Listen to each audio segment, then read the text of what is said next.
Doon doon doon doon doon doon doon doon doon doon doon doon. There's no jump scare this week. We got it. We got it. At least I think we got it. Doon doon doon doon doon doon doon doon doon doon doon. No jump scare.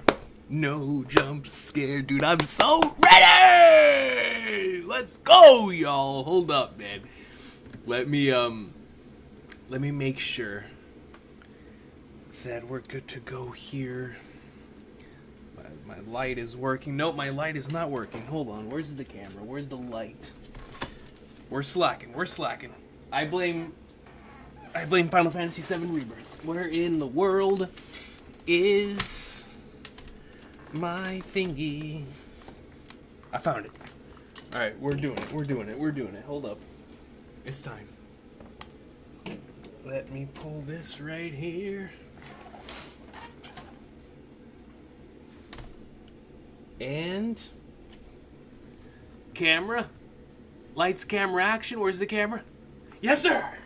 We are here, ladies and gentlemen. Let me know if the audio is good. I have been told today to exercise Code Blue, aka the very fact that I cannot look at anything. I've been told, don't do it. Don't look at chat. Don't look at super chats. Don't look at the title. I'm like, yo, Code flippin' Blue. And I was like, all right, man, I get it. I get it. I was told it enough times where I was like, I get it. We're gonna do it. So we will leave the super chats and all of those things for the...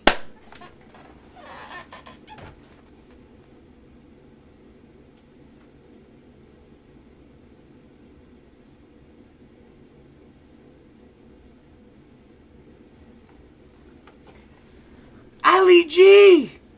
I just said we're not reading any supers! Yo! Ali G comes in. And let me tell y'all, if last week y'all didn't get a membership, we had like 180 memberships that were dropped last week on the stream. Ali G comes in. The Gorosei comes in. And says, yo, we got 50 on top of that. That's like 230 gifted memberships in the last, like, week and a half, man. Y'all are insane. Ali G, holy sweet mother of Flagnards, thank you. Thank you. I cannot thank you enough. I seriously cannot thank you enough. Goodness gracious, yo. I truly, truly appreciate you. Thank you. Thank you, Doc. Holy Flagnards. I apologize if anybody else left a membership message and or a super chat. Now that I've been told the audio is good, we're going to get right into it. Like I said, I've been told to exercise Code Blue today. After that, we will jump into the super chats, memberships, and all of those things. If it starts lagging or anything, start spamming me in the chat. I'll make sure to try to keep an eye out.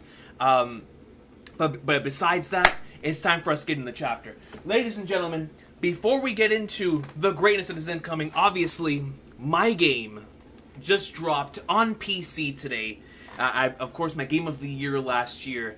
An experience that means so much to me. That I just want to let everybody know that now you can experience it as well if you do have a Steam Deck and or a PC. This is not sponsored. This is just me speaking from the heart, talking about my flippin' goat, man. And so if y'all want to play some Peak, FF7 Rebirth, now on the Steam Deck. Look at Queen's Blood. We love to see it, man. It's beautiful. It's incredible. We love to see it, man. So both this, both my number one game of last year, which is FF7 Rebirth, and my number 2 game of last year, which is Kai no Kiseki, The Legend of Heroes Kai no Kiseki, both have received PC ports back to back. And so it is a wonderful time to have a Steam Deck, right? It's a great time. And so for anybody out there, of course, that wants to purchase those, I know there's a lot of individuals who are waiting for the localization for Kai no Kiseki, and most certainly that will be coming, hopefully, very, very soon.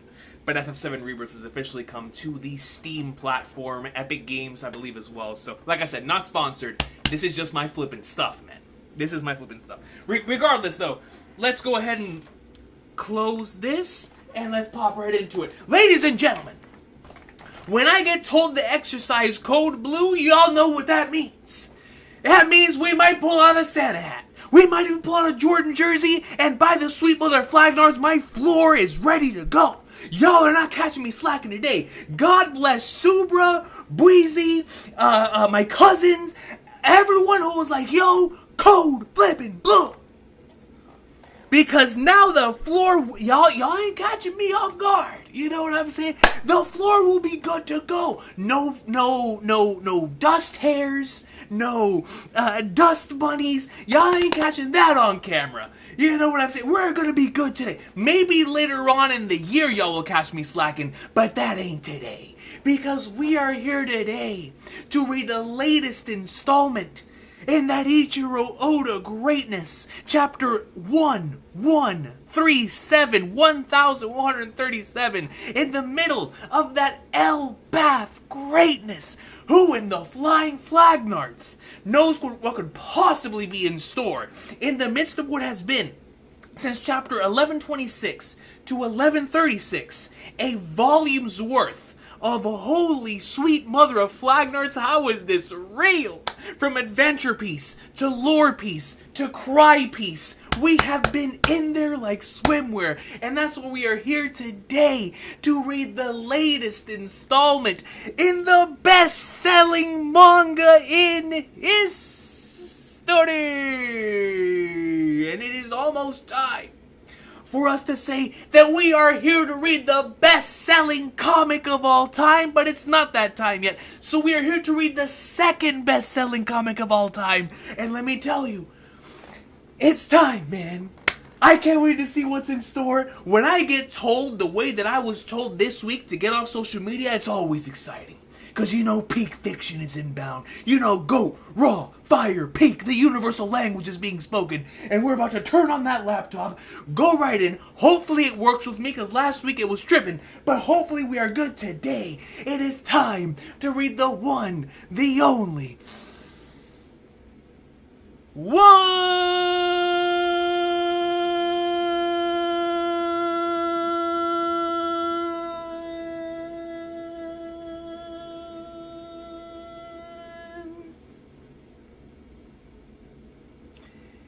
Peace.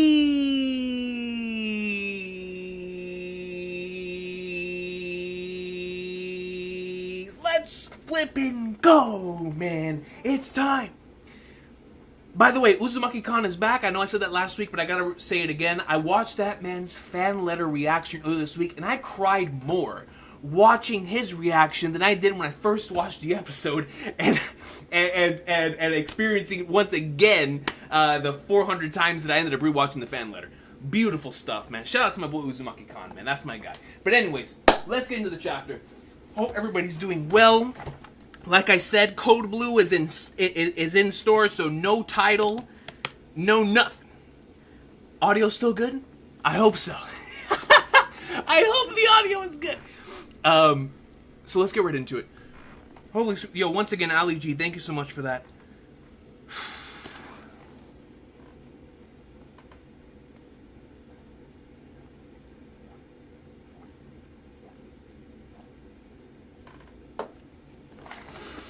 Oh my god. Alright, do we have a color page this week? No color page. Which means I'm going to have to... Let's make this full. Cover, go down. Perfect. So here we see Yamato and Tama with who in the Flagnards is that Batman? Dude with a long face. Another dude. Batman squad? And Yamato and Tama looking out of a window. With barrels? Prop hunt? Hey man, prop hunt is a lot of fun. I don't know if any of you guys have played prop hunt in Black Ops 6. But by the Flagnards is that game mode fun, man. I might be that barrel right there. You would never know. You would never know, man. I mean, I would love to be a barrel in Wano, that's for sure. But Oni Child Yamato in the Holy Inari Shrine Pilgrimage, Volume 23. Volume 23. The Jordan LeBron number. Infiltrating the mysterious hidden base. They are in Bruce Wayne's base, man. Exciting stuff. So obviously coming off of the most recent one where we had Hold'em being pwned and taken away. Speed, of course, being here as well. It's going to be exciting stuff. Does Oda have a note this week? We're switching things up. Thanks for the hard work, Anayama-san. It's been a pleasure working with you, Fukuda-san. I'll be counting on you from now on. I don't know who these people are. I'm not going to try to think or try to act like I know these people. I don't know.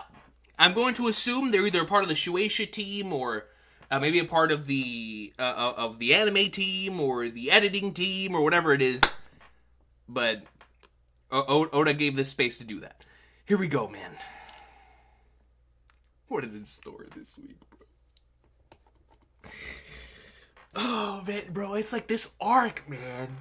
This flipping arc, bro. The home of the late king. Is that a flashback? No, this is... We're still in the present time. In the 14 years since King Harold's death. Let me make sure, because normally the title comes up again here in the first page. In the 14 years since King Harold's death. No one has come near this castle. Yo, Hyrule Castle, baby. Elbaf Quest Castle. Nah, this ain't Quest Castle. This is Hyrule as far as I'm concerned. Alright, let's pull this up. So what's going on here? The door looks like it's been busted open. Let's just push the page up. The door looks like it's been busted open.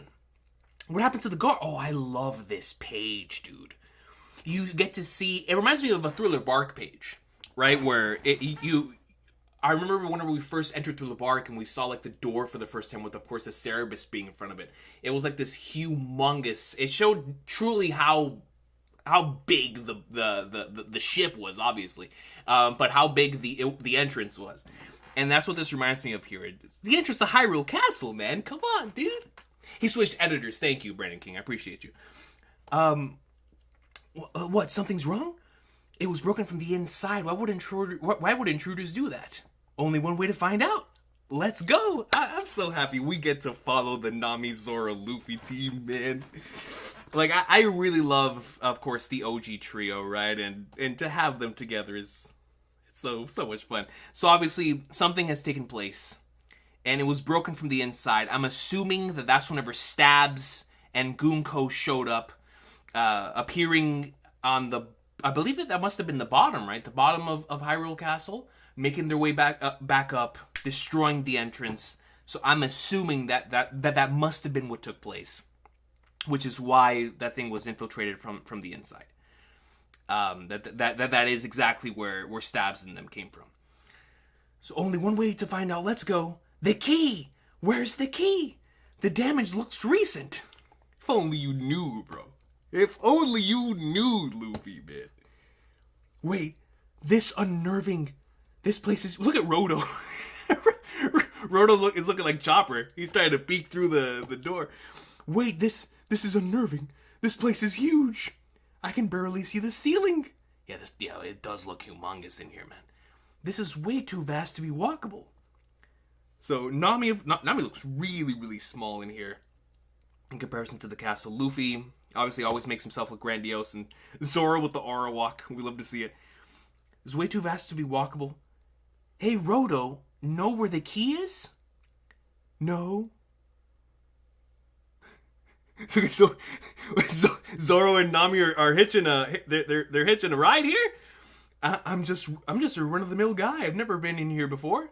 Well, I'm glad you're here now. Really, Namitaso? Agreed. Now get moving. It's like, yeah, Nami utilizing her skills to take advantage of the situation. That's always been my goal. From day one. Yo. We utilize our Pokemon to the best of our ability, man. That's all I do. Ever since I played my first Pokemon game, that's all we do. And that's what Nami's doing here. Look at Zoro, bro. That man has knees up, a grin. I mean, he's chilling. They're like, yo, way to take advantage of the situation. There's no reason to walk when we have this big behind giant here. There's no reason. There's no reason. Shout out Roto. Shout out Roto. Agreed. Now get moving. Wow, what a castle. Being here is thrilling and terrifying. Dude, this looks insane, man. This looks like the Temple of the Ancients here, bro. Look at the structure, dude. Even with all the little holes, it really does. It looks like the Temple of the Ancients. What a castle. Being here is thrilling and terrifying. Everything's falling to pieces. Is this the intruder's handiwork? No, this battle damage has been here ever since Loki killed King Harold. So, this is specifically battle damage. So does that mean that Loki has an ability that would create and cause this much destruction? Or is that just what happened while they were boxing? Because we know that when Stabs and Gunko arrived, the place already looked like it was in tatters and shambles. So it's just like he's saying here, that the battle damage has not changed in the past, what did Loki say? 6 years? In the past 6 years? So if that's the case, then I'm going to assume this is either Loki's ability, or they were just boxing to the point to where they ended up destroying the entire castle. So everything's falling to pieces. Is this the intruder's handiwork? And he says, no, this battle damage has been here ever since Loki killed King Harold. You know, confirming that what we already knew. Dude, this little entrance right here looks kind of like the entrance to a church or a chapel. Well, then again, it could look like a castle entrance, I suppose. In that type of thing. Yeah, you know what? It does. So we see a little Luffy running here. This took some serious destructive power. And we get like a little bottom look right here at Zoro. Loki's a monster, and King Harold was renowned as a great warrior. This damage was inevitable. So, Loki and King Harold, great warrior versus monster, boxing. What? They're so big! Huh? This is scary, are they? What happened? This place is covered with giant skeletons. The castle once had numerous guards, and on that day around 100 of them stood ready to kill Loki, but only one survived. Lord Jarl. So Loki took out the other 99? And Jarl survived, but obviously he got the sword through the head? Dude. I mean, it doesn't get any more piratey than this, man. It does not get any more piratey than skulls with swords or any type of debris impaling through the skulls. It doesn't get any more piratey than that, man. This is a pirate manga still, after all. After that tragedy happened here, coming to this site was forbidden. So if coming to this site was forbidden after all that means that must... not necessarily from like in world, but like Oda utilizing that as a way to hide a secret here. Because obviously, we know throughout the course of every single arc, from Whiskey Peak onwards, almost every single arc on an island, there's a massive mystery that is being hidden, of course, intentionally by Oda, but by the citizens there as well, for us to uncover, right? It's a part of the adventure and the mystery aspect. We obviously already got a bit of that with the beginning of the arc, and then we got even more so with the Louis Arno and the time thing, which we still don't know anything about. But and then of course was the little rainbow thingy and the painters and things of that nature with how the world itself works. But now you introduce something like this, and why they haven't been able to return to this place in over 6 years, and it's like, okay, so now we're adding another mystery on top of that. Why hide it?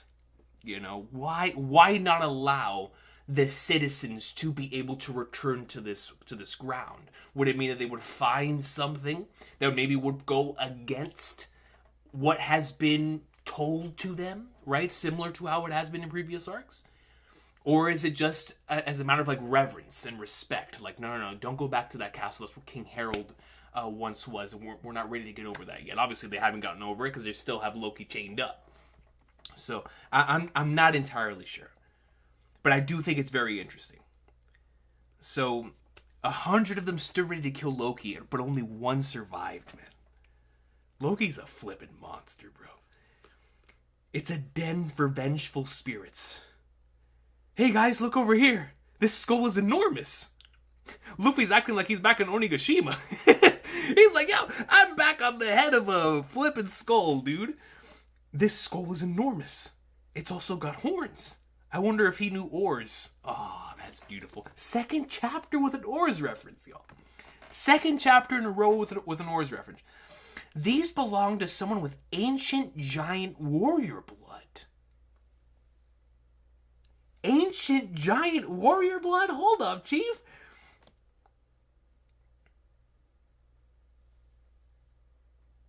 Ancient giant warrior blood? Are we cooking here? Is someone cooking? Is someone cooking? Arthur, it's good to see you, baby. It's good to see you, my brother. Look, he won the battle royale. Yo, he's him. He's flipping him. I appreciate you for stopping by, man. But that is so cool.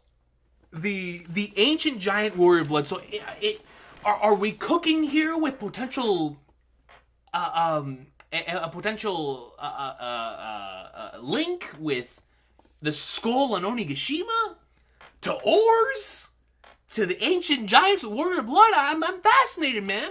I'm fascinated. I'm very fascinated. Very fascinated. These belong to someone with ancient giant warrior blood. And there are no longer any pure-blooded members of that clan, but their blood still flows in some of us.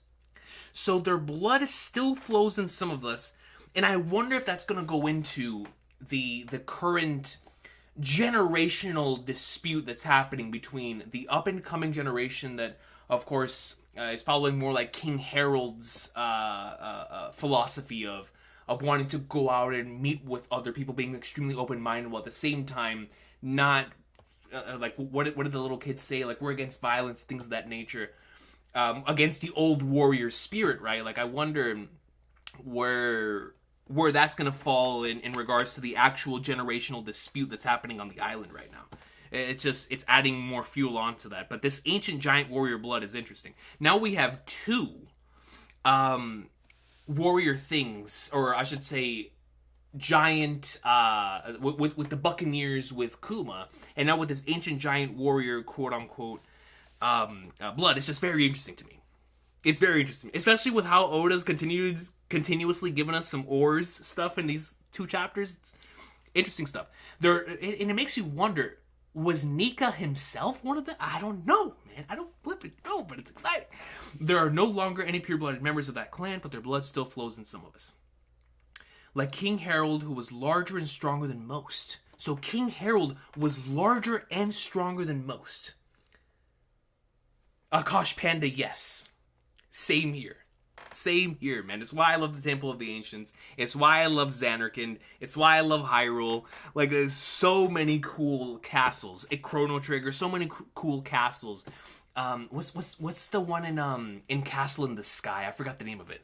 But that's what makes that aesthetic so cool. Oh, look above you. How nostalgic.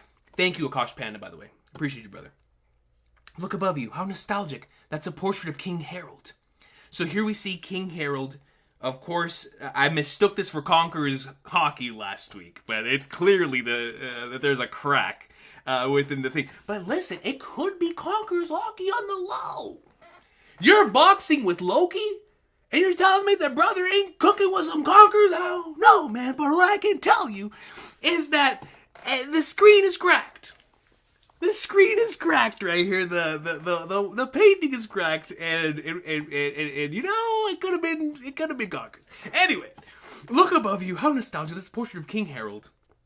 This might be the first time Roto's seen him in quite some time. The man who tried to form peaceful bonds with the outside world, said to be Elbaf's strongest king. Now I wonder, when they're utilizing the word strongest there, are they talking about it in a warrior sense, like the dude caught many bodies and made his way to be known as the strongest? Or was he known as the strongest in terms of a leader? In terms of being an individual who was willing to have the testiculites to go out and form relationships with other countries. I'm curious as to what the strongest thing there means. But maybe it is just because it is Elbaf that he was that dude. Because if my mans was fighting against Loki, like I said, he's probably that guy. He sure looks strong. If that's coming from Luffy, you better believe he is. You better believe he is. Dang! Look at the scars on his... Those scars... Verbatim. Those scars on his head mark where his ancient giant horns were. He ripped them off? Before he... This man... Hold on, look at his mustache.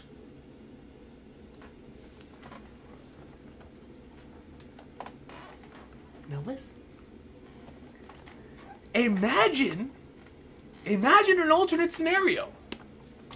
Your boy shaves his head. I rip off the horns. I grow out the mustache a little bit. I could pull King Harold. I could. I genuinely think I could. Now. There are multiple different characters I think I could pull off. But King Harold, hey, man, hold up. Especially if we can make Ripley, believe it or not, whoa, hey, man, I could pull a King Harold. I can be King H. I can be King H.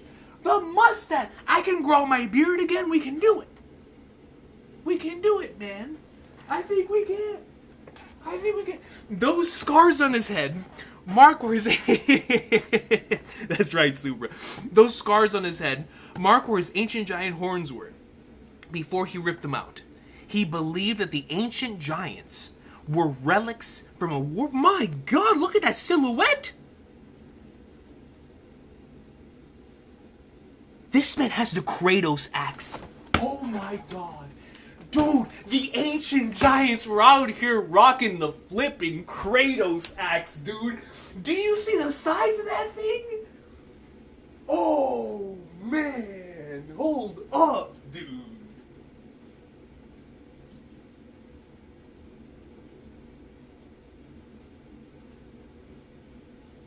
Yo, this man is rocking. Straight up rocking the Kratos axe. In the silhouette, he believed the ancient giants were relics from a war-torn era. War-torn era? I'm assuming that means Void Century? Well, no, it can't be. Well, yeah, it has to be ancient. Everything ancient comes from that time. Or before that time, maybe. But it is interesting how big they're displaying the ancient giants to be. So let's just say, hypothetically speaking, that this little strip right here is on Elbaf. We know how big the buildings are on Elbaf. We're in the middle of a ginormous building. And look at this flipping dude towering over the buildings. Listen, man. It might be the Yeti Cool Brothers' uncle. Or we're looking at Orr's senior. You know what I'm saying? Who knows?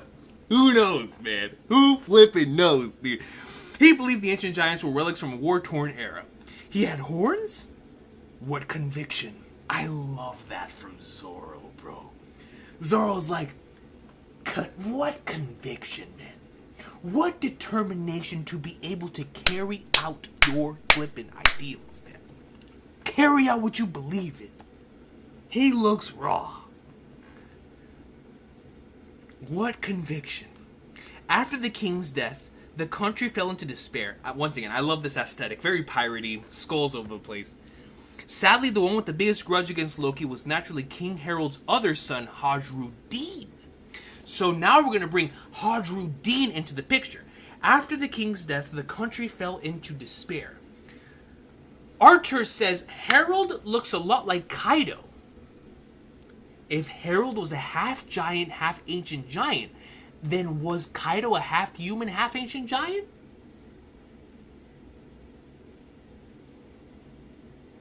Someone cooked here. Archer's cooking. Yo, that is fascinating. Because You're so right. Ancient giant blood. So if we go back to that panel, there are no longer any pure-blooded members of that clan, but their blood still flows in some of us. So none of them being purebloods. They're all mixed with something. Half human, half whatever. Very interesting thought, Archer. Very, very interesting thought, and I definitely love the idea. So then what does that mean for Onigashima? Why choose that? What are we cooking? After the king's death, the country fell into despair. Sadly, the one with the biggest grudge against Loki was naturally King Harold's other son, Hajrudin. Whoa, seriously? He's Loki's brother? I love this panel of Nami. They have different mothers. Before marrying the queen, Hajrudin was born to a different woman. However, Elbaf would never have recognized Hajrudin's mother as its queen in any case. I wonder why. Why? She was born in a different giant country. What country is that? What does that matter? They were both giants, right? They were both giants, but you can't talk when humans kill each other all the time over land. Sweet mother of Flagnards? What are we about to get into here? I suppose they say having children with a giant from another land taints the blood of Elbaf. I see.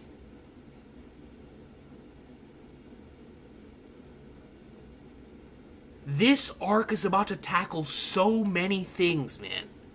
In 11 chapters, we have introduced so many interesting things.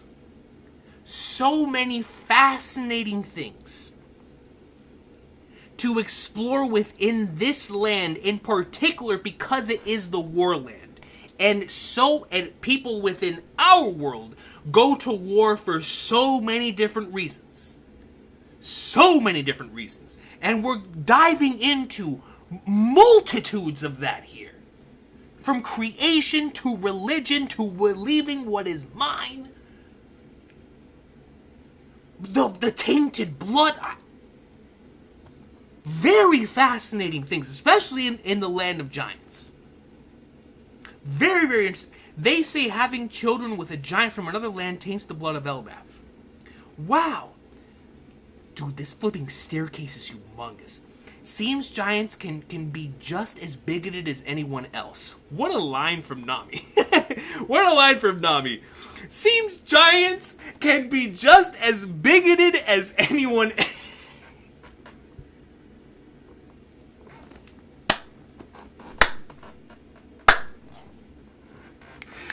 That's my queen, bro. Yo, she said, in the face of one of those giants. Yeah! Just as bigoted as anyone else. Not everyone's as pure as you, Nami Tasso. Don't suck up to me, trash. Trash. Yeet. Not trash. Poor Roto, man. Why join Hajrudin's crew if you think he has tainted blood? Well, you're such a creepy nerd, Roto. We're getting a flashback here. So, Roto's getting bullied. This is amazing. You can draw sea charts? Oh, man. The Nami thing. You gotta show me how. So, Hajrudin found value in Roto. Let's be friends. And even though his own people were bullying him, he befriended someone else. A giant with quote-unquote tainted blood. If that's not the spirit of One Piece, I don't know what is, man. That's like the flipping final scene of Fishman Island. Just the transfusion of blood from one individual to another, no matter what it is, because we're both still alive and we're both still a part of this very same situation and process, and through this and through our experiences, we will allow the sun to. Oh God, I love Fishman Island. Then we will allow the sun the dawn to come in, right? As the entire time skip has been about.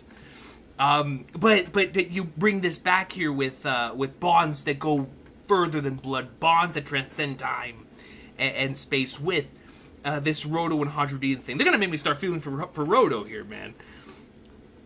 He was always so earnest and straightforward, unlike me. He never lived in the castle growing up, and his father may have been king, but his mother was ostracized. He endured a lot and still said this: one day I'm gonna unite all the giant tribes. So that's Hajrudin's mission. So, with this being said, can we see a scenario where Hajrudin becomes king of Elbaf? Matter of fact, let me make it a poll. Let me make it a poll.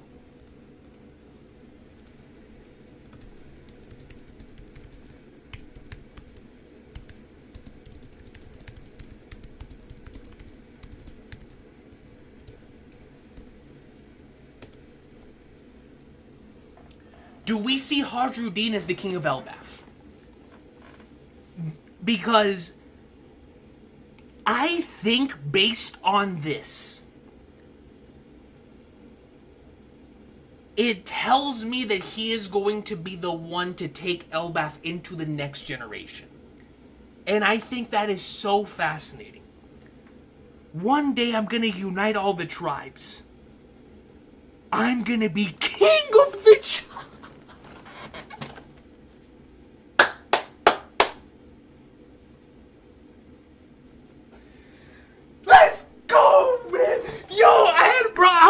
Hold on, because what this tells me is two things. Number one, I'm gonna be king of the giants. What does that remind you of? I'm gonna be king of the pirates. And we don't know what Luffy says before that. It always gets cut off. What Roger said. One day I'm gonna unite all the giant tribes. Now, I'm not saying this is what Luffy and Roger said. What I am saying is that this is clearly Hajrudin's dream. And the end result of that dream, the end result of uniting all the giant tribes, is him becoming king of the giants. That is extremely beautiful, and once again going into Elbaf being a land that is going to explore the concept of dreams in its furthest extent, since we've seen it in like Gyre or Skypia. One day I'm gonna unite all the giant tribes, and I'm gonna be king of the giants. So very fascinating, so interesting. By the way, Hajrudin said, I'm gonna become the king of all giants during the Corrida Coliseum fight. I forgot about that. Thank you for the reminder. So specifically stating, I'm going to be the king of all giants. Not just the giants within the home of Elbaf. I'm talking every single giant on this planet. I will be the king. I will be the one to carry on what I'm assuming is the torch from King Harold, who wanted to go out and reach out to other people and extend that hand, learn from them, learn from other cultures, and take Elbaf into that next generation. While I'm assuming still carrying on the warrior spirit from back then. So it's like the best of both worlds. I'm assuming this is where this is going to go. So, Kanpai, we see Gerd here. I'm going to be the king of the giants. We see Goldberg. I know you're the man that can do it. Hajrudin, so we cut back. I want to make his dream a reality. There it is, dream, bro. Yo! Dreams, man. Dreams being explored. We need it. I need more. That kind of boring motivation is nothing new to me. Zoro's like, that's boring motivation, man. It's nothing new to me. Nami starts laughing. Holy shysters. Nami laughed.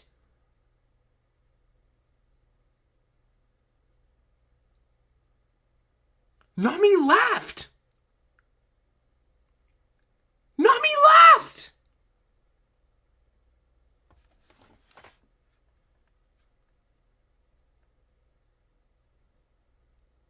So, Hold on, I might be reading too much into this, but this is fascinating to me, man.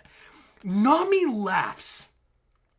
And obviously, I'm already thinking about the Luffy's dream chapter in 1060.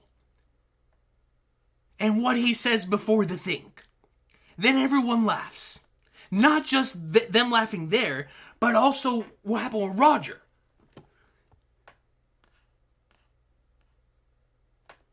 What are we doing, man? What are we flipping doing, bro?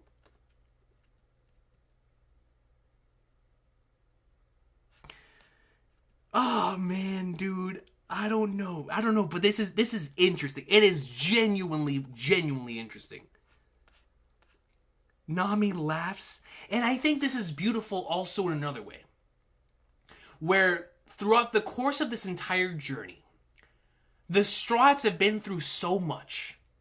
The Straw Hats have seen so much that someone proclaiming their dream or someone else's dream before them causes Zoro to say, that kind of boring motivation is nothing to me, Nami to laugh. Why? Because they have been taught all the way back in Giant Skypiea when Luffy's like, don't hit him back. We're gonna prove that what Mont Blanc, Cricket, and Nolan believed in was real.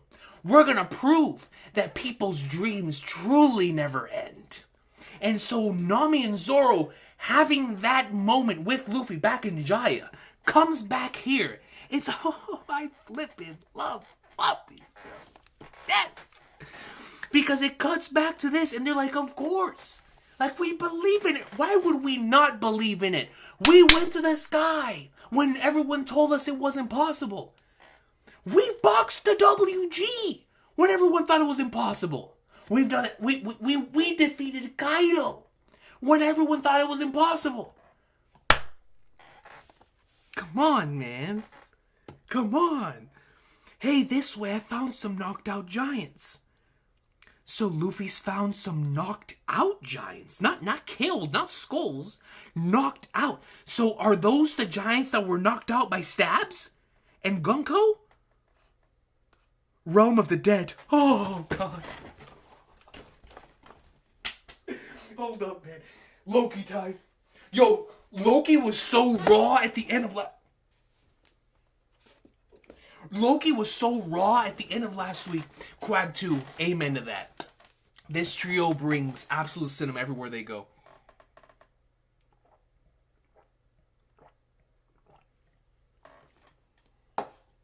Oh, this is so beautiful. Oda has a Nami addiction. It's terminal. So do I. I can't blame him. The guards, yes. So those are the guards that Luffy's about to find. So it means Luffy's about to find the guards. That's gonna lead to a mystery. Who took out the guards? Oh man, there's stabs and Realm of the Dead. Do you finally understand? Oh man. Yo, Loki looks bloodied. This is the complete opposite. I thought Loki was about to box. This is only because I can't move. Oh yeah, that's right. Because his chains have him so locked in. This is only because I can't move from this spot. Look at stabs, bro. The result would be the same even if you could. That's raw. You commoner.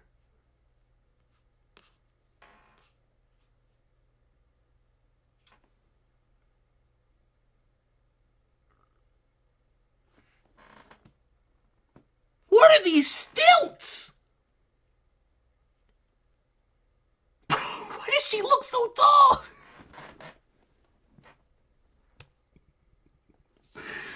Bro, this looks so crazy to me. So she creates this entire long flippin' shoe here, utilizing her arrows, and it just extends. This looks insane.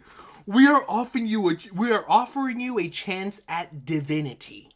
Most die squirming in vain, just for the slightest chance to attain such an honor. So Gunko was obviously looking at this as like a sign of disrespect. Like, Yo, do you know how many people, like, look at what flippin' York just did, trying to become a Celestial Dragon. Do you know what people attempt to do to try to become Celestial Dragons or try to join our squad? Do you know what people attempt to do? And here you're saying no? She's like, yo, what's wrong with you? She can't comprehend such a thing. Obviously, we're looking at it from Loki's perspective and be like, yo, this brother's raw. He gets it. He understands. He doesn't want to be a part of those flagnarts. But it's like, from Gunko's very twisted perspective, you can most certainly see where she's coming from as well. These stilts are crazy. These stilts are insane.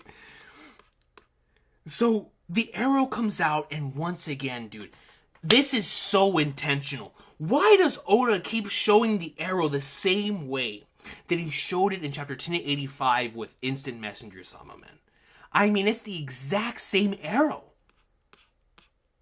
So, arrow comes out of the bottom of the shoe. Now it's like moving through the shadows. It's moving upwards. Crap, this again. Arrow comes in. Stops in front of Loki. Another arrow comes up. So you're gonna let loose a full speed kick to the right side of my face? It'll turn me sideways. Then you'll uppercut me. Thanks for giving me notice. Loki is so raw. This dude is tied up. He can't see. And he's calling out the moves. He's like, yo, I remember when people used to talk trash about I remember when people used to talk or talk about like Larry Bird and how he used to talk trash in the NBA, and he'd be like, "Yeah, I'm about to hit you with this fadeaway jumper, and there's nothing you can do about it." Like, that's what Loki's saying. Like, "Yo, you're about to hit me with this and that, but I'm gonna live. Thanks for giving me notice." Like, rawness, baby. These arrows show the trajectory of my future. These arrows show the trajectory of my future. The outcome is unavoidable. Only I can stop it before it happens.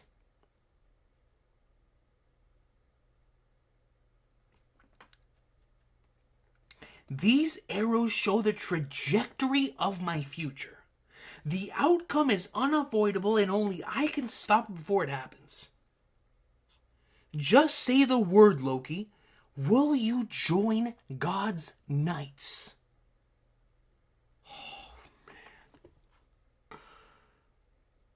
Loki, I refuse, you fool. Like, go, bro. That's my flippin' go, yo. So she comes in with what's bound to be a flippin' kick and a half, man. Kicks the flagnarts out of Loki just like he said.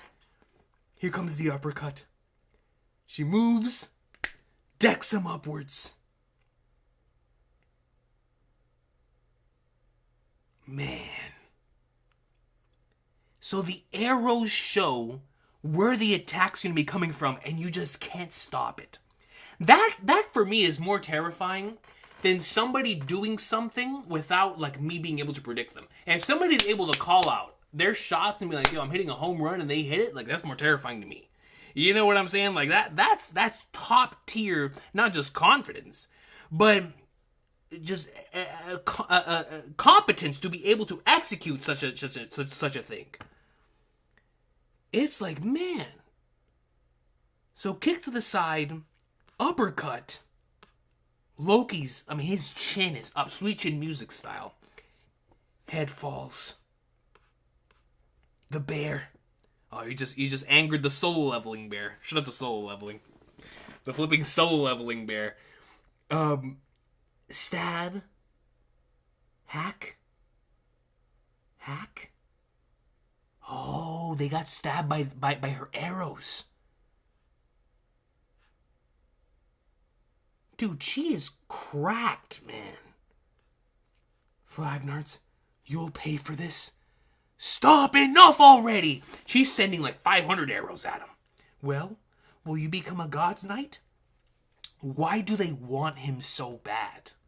Is it because of his fruit? Is it because of his blood? Is it because of his potential?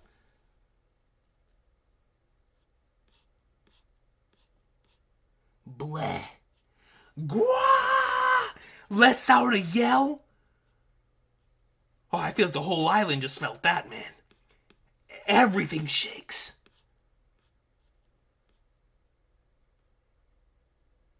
Bro, what is this hooded figure? Look at this. Who is this? Is that Stabs? Why does he look so raw in this hooded flipping panel, dude? You just have him sitting down. I mean, he's just like another day at the office. Another day at the flipping office, man. Dude!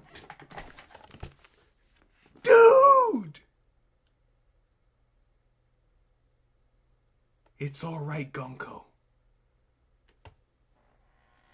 Oh, shoot! The other side of his face!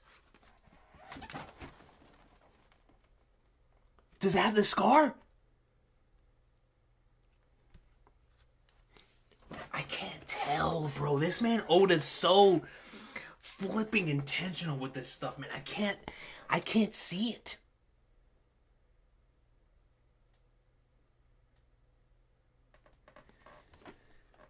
Dude, Stabs, bro. Yo, he looks so raw, dog. So, Stabs is just sitting there, chilling. Gunko is out of breath. It's alright, Gunko. Oh,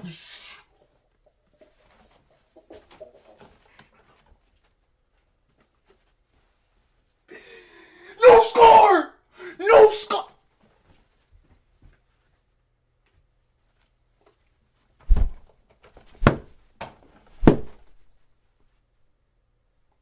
No score!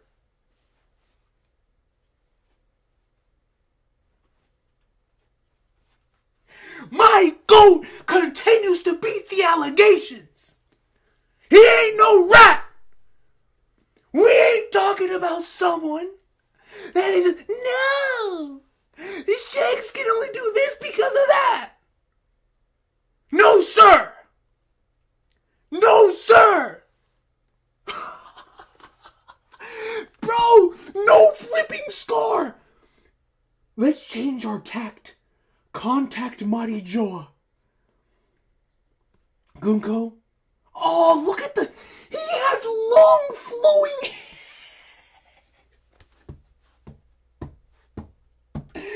You look at his design, dude.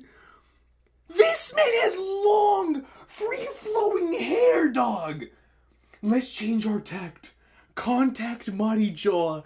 No scar to be seen. That ain't Shanks, brother.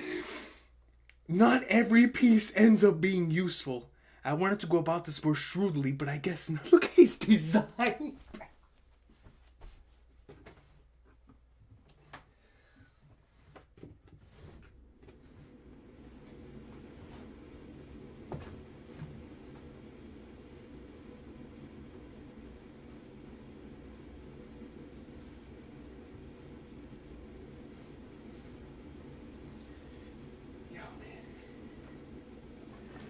Dude, I can't, whoa, my camera. I can't find my Jordan jersey, but I'm wearing it in spirit. I can't find it, and I gotta read the chapter, bro. This is too much. Dude, look at Stabs, dog. He looks so flippin' good. Long hair, no scar, more importantly, no scar. Dude, look at the, bro, he looks so royal, bro. This man looks like you took Louis from flipping Metaphor, gave like the outfit that Louis wears, and just give it to Shanks, man.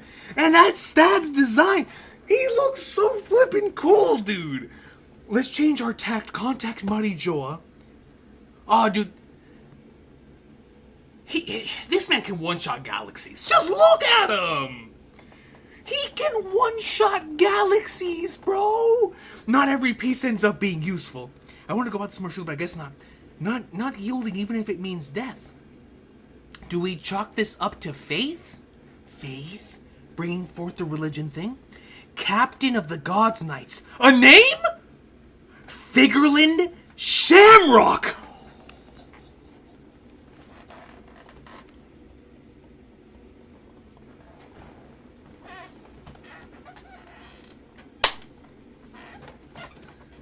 Can we get much higher, man? Name and all! Name and all! Hey, I was close.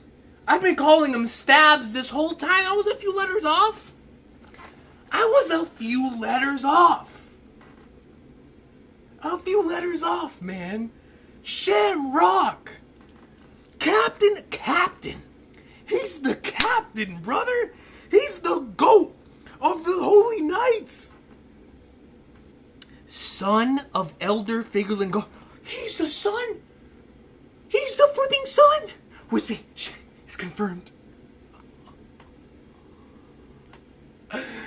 Shanks and Shamrock are both the children of Garling.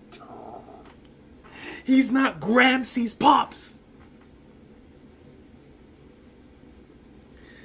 Oh my god, bro. Yes.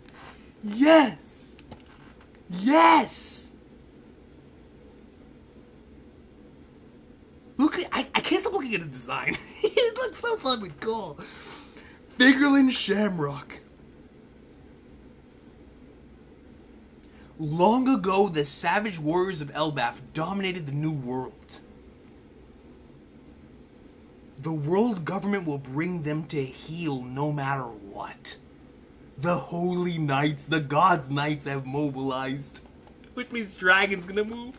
We're gonna get Dragon versus Shamrock. Bro, hold on, man. So hold on. Now we gotta turn back the clock. Now we gotta turn back the flipping clock for now the chapter. Wait, do we have a chapter next week? It doesn't say break. So maybe we'll have a chapter next week. But hold on, man. We gotta pull number one and most important. I'm bringing the mic up here. And I don't care whose ears get blown off. Week after week. Just like with pudding. Oh, Recon, you're just a Shanks star, bro. We all know Shanks is this and that and this. Believe in the flipping red-haired goat. Believe in the red-haired king, man. Oda has a plan. He has a vision. And all I know is that in the picture of the 12, in the wallpaper of the year of the 12, not 3 of the individuals that are going after the One Piece, all a part of the what? My family. That's all I know. Figarland family. 3 of them. 3 of them. I ain't done, man. Put my glasses down. A Godosei member, a Holy Knights member, and a Yonko. My flipping family, dog. Let's go, man. And let me tell you. Now this raises another question. Who in the flying flagnarts was Shamrock talking about back in chapter 907? Because now that we know that the individual pulled up was not Shanks, it was Shamrock. Who was the pirate he was talking about? Was the pirate Shanks? Was the pirate Loki? Or maybe I mean, Loki's a giant. It could be a pirate down the line. So I'm not going to throw out the realm of possibility. But he genuinely could have just been talking about Shanks. And now I'm not sure. Now I don't know. He could have just been talking about Shanks. He could have been talking about Luffy. I don't know, man. But this raises questions. Because now that it's confirmed, I am so incredibly fascinated. Specifically by the chapter 907 conversation. As a matter of fact, let me pull up chapter 907. Let me pull up chapter 907. Mihawk clears all three. He might! Mihawk might clear all three, but you know what? Innocent until proven guilty. That's all. You know what I'm saying? Let us know we see it on panel, it ain't real! Alright, man! We gotta see it on panel! So until then, we're still top one.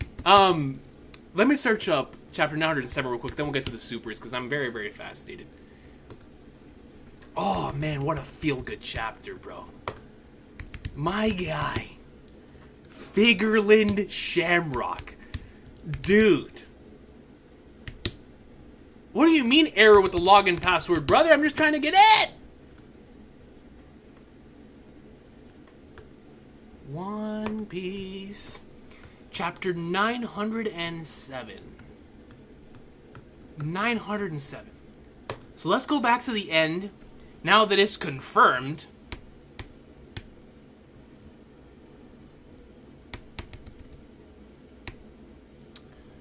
The Hall of Power, Pangea Castle. What do you want? Why would you come all this way?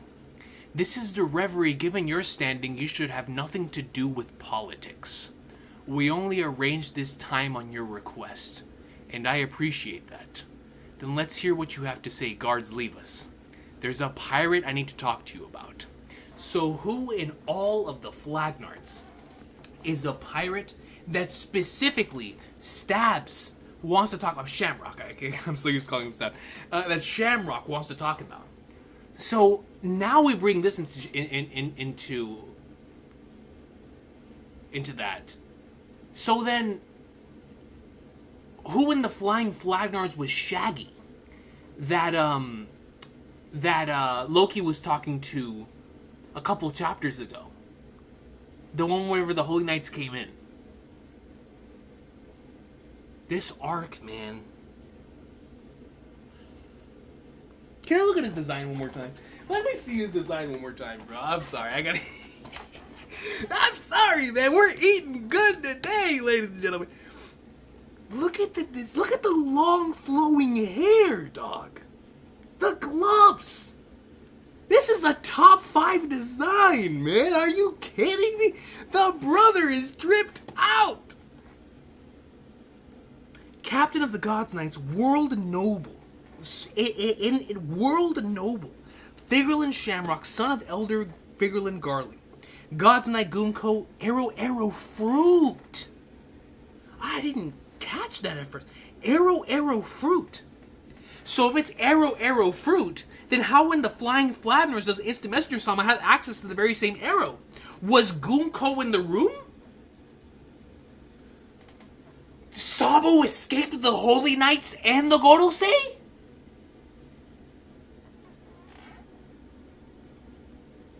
If Gunko was in the room too, we gotta put respect on the Flame Emperor, dog. The Holy Knights and the Gorosei? I don't know, man. We're looking at one of two scenarios here.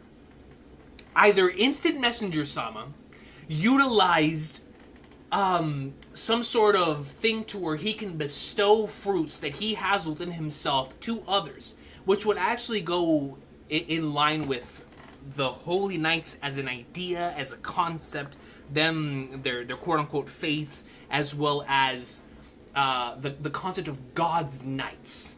Because if we're looking at it from like a godlike perspective, a God bestowing power onto his servants and onto the individuals that serve him is very, very in line with what could potentially be happening as we get closer to the origin of fruits, the origin of many different things within the universe of One Piece. Especially within an arc like this that is so focused on creation and religion and things of that nature. I would not put it past Oda to have an Instant Messenger Sama who has a whole bunch of abilities that he is just giving to other people. So, whether it be a bestowing the flipping spider thing that we saw Garcia Saturn have, and like all the other things that all the other Gorosei had, and then bringing that back potentially to him, which is why Imu was able to cause him to disintegrate so quickly. or falling in line with, maybe he also has the arrow thing and was able to bestow that ability onto Gunko. Or maybe it's just a simple thing to where Gunko and the Holy Knights were in the room as well. Or maybe just Gunko. I don't know, man, but I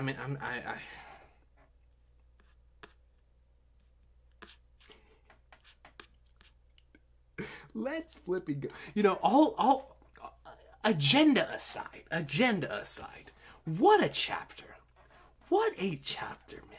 We got Figarland Shamrock reveal. Full blown, oh, God, man. Curry level of, like, let's flip and go when you see a character design. You know what I'm saying? Like, fantastic. Obviously, we got the official reveals here. Great interactions here between Loki and Gunko. Shamrock here, we're delivering some really awesome lines in regards to the savage warriors of Elbaf dominating the New World.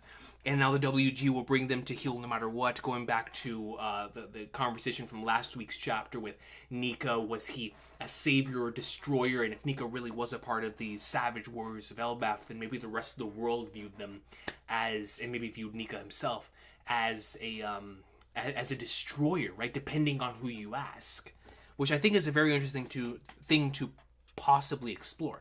And then you get into the rest of the chapter, which brings in so many interesting things, from dreams to the potential possibilities of why war was caused in multiple different places, to tainted blood and many different things that is just fascinating to explore within an arc like this, within a land that is drenched in warfare, that was built on warfare. It's just so interesting. So very interesting. The character interactions. I really, really enjoyed this chapter, man. Hajrudin and the Roto flashback. Hajrudin's dream. Luffy's about to find... Oh my god, bro. We're about to see Shamrock and Luffy before he leaves. So he says he's about to contact the Mighty Joa, but what does that mean? Is he about to contact Garling? So what does that mean? You know, what is that going to cause? Let's get to some supers, man. I'm about to go crazy. I'm going crazy here, guys. I need help. I need help. I need help. Okay. Let's go ahead and get some supers. Let's see.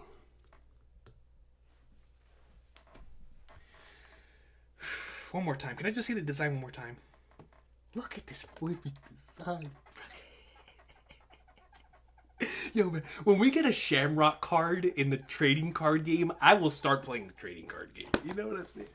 Bro, it's such a raw design, man. Anyways, let's look at some supers. Once again, I apologize for not being able to read any of these earlier. A massive shout out once again to Ali G, who gifted 50 memberships to the channel earlier in the stream. God bless him, and nothing but love to you, man. Truly appreciate you. Oh, read the title. Okay, so yeah, let's go ahead and read the title, and then we'll go into the supers. Let's see. Let me pull up the chapter on here. What was the title of the chapter? Shamrock takes the stage. Of course. I would have been so confused, actually. Especially with how the chapter started. I would have completely forgot about this title. Shamrock takes the stage. I mean, Oda just put it out there like, yo, it's time. A character I have been so excited and I've been building up is about to take this stage finally. I mean, he's been building up this Figarland thing, obviously since Film Red, but we look back at chapter 907 as our first real clue, and maybe even before that, the Whitebeard thing, right? So, I mean, we've been building this for a minute. For a minute, man. And so Oda, this must be a sigh of relief from him. Like, finally, I can reveal this thing to the world. Regardless, thank you for letting me know to read the title. Now, yeah, no, it's crazy, crazy title. Now, let's get into some of these supers, and the membership messages. Josh Pointer started the stream off here with a 5 and says, this chapter, whatever you do not read the title. I repeat, do not read the title. Also, Xbox Direct was awesome. Hi for Doom and Ninja Gaiden 4. Still can't believe we got Ninja Gaiden 4 today, man. Crazy stuff. And the 2 remake. Doom looks awesome, and I can't wait for Expedition 33. Super cool. That Xbox Direct was great. But yeah, Josh Pointer coming with the all caps. We already knew it was going to be a peak chapter. You know what I'm saying? That would have been nice to read at the start of the stream. But like I said, I was not trying to get spoiled in anything. So I appreciate y'all for being patient with me in regards to that. Then after that, Ryan Ashfire comes in with a Van Arkwright profile picture, if I'm not mistaken, which is means something to me, you know what I'm saying? Comes in with a 10 and says, "Oh, man, this one was worth the wait. Now we finally understand why he was in that place." Yes, bro. Why Ken Shamrock? Shout out to Attitude Era WWF. Why Ken Shamrock was in the Holy Land. And it's like, man, why he was there. And it's like, then who in the Flying Thunders was the pirate he was talking about? Was it actually Shanks? And it really was worth the wait, Ryan. Truly, truly worth the wait, bro. Truly worth the wait. Thank you, Ryan Ashfire. Appreciate you so much. Gosh Panda that comes in with a 2. I read this one in the middle of the chapter. I thought it was a great one. Castle Ruins with vines all over is my favorite aesthetic. It's such a great aesthetic, Akash Panda. And I think there's a reason why it's been utilized in so many different things. It's because that aesthetic resonates with so many of us. It's just so cool, man. And maybe you know something? Maybe it does resonate with so many of us because of how ingrained in reality it probably is, right? I mean, and you could take that as you may, but there has to be a reason why that concept resonates with so many of us on such a deep level. Like we're talking Xenogears-esque deep level, right? And so it's an aesthetic that I absolutely love as well. I truly do. Thank you, Akash Panda. Josh Pointer comes in with a 2 and says, Figarland family versus the Monkey D family, who wins? I can never go against Monkey D. You know what I'm saying? Yeah, my love for the Figarland is strong, but my love for the Monkey D may be stronger. So if we split it up, right? Especially towards the end. I mean, I don't know, man. That's tough. That's really, really tough. But my love for the Monkey D family may reign supreme. You know what I'm saying? It just might. It just might, man. Now, if they're rocking monsters, you know what I'm saying? Like if Garling and Shamrock are rocking their own Gorosei monsters, then that's gonna be crazy, right? That's gonna be nuts. And obviously, Shanks is a flipping beast in and of himself, even without having a monster. So, but like I said, man, that's my family. The Monkey D family is my family, man. You're talking Garp, you're talking Dragon, you're talking the King. I mean, y'all can take that one, man. Y'all can take that one, dude. I appreciate you, Josh Pointer. Thank you so much for that. Then Ace2532 comes with a 5 and says, they're after Loki because there's an opening after Garling became the newest Gorosei. Ah, that's right. There is an opening. Correct, Ace. Yeah, I didn't even think about that. That's so true. That could be the major reason why they are reaching out to Loki. Very, very well played. Good point, Ace. Good point.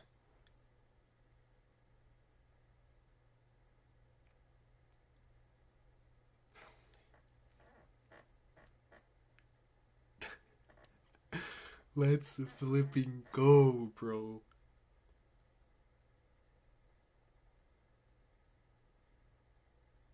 Like I just can't stop thinking back there. I appreciate you guys. Thank you so much. You're absolutely right. Then Andres Gonzalez comes membership for 35 months, bro. Almost 3 years. 3 years, and says, bro really thinks I'm not gonna call him Stabs. Hey, man, we're gonna continue to call him Stabs for as long as possible. But the name Shamrock flipping rocks, man. I really like that name. I think that name is so cool. But yeah, we can continue to call him Stabs all day. You know what I'm saying? Appreciate you, Andres Gonzalez. Eric Torlado. Oh, I know you must be over the moon, Eric. You've got to be over the moon, man. This is peak Red Forest podcast chapter energy right here, man. Comes in with a 2 and says, Figarland family mobilizing in 2025. The Familia. Yo, man, we're going to get Figarland family stuff in 2025. This might be the best year in One Piece history. You know what I'm saying? All bias. I'm going to get Nami, Zoro, and Luffy as a trio in the same year as the Figarland family mobilizing. Might be the greatest year of all time. Might be the greatest year of all time. All bias. All bias, man. Appreciate you, Eric. Thank you so much for that. Then Vortex comes in membership for 16 months. Goodness gracious. All love to you, Vortex. Can't stand Liverpool, but I love you, my brother. He comes in and says, Shamrock realized that they have Loki tied up. No. What happened to my stream? Are we still live? My thing just reset.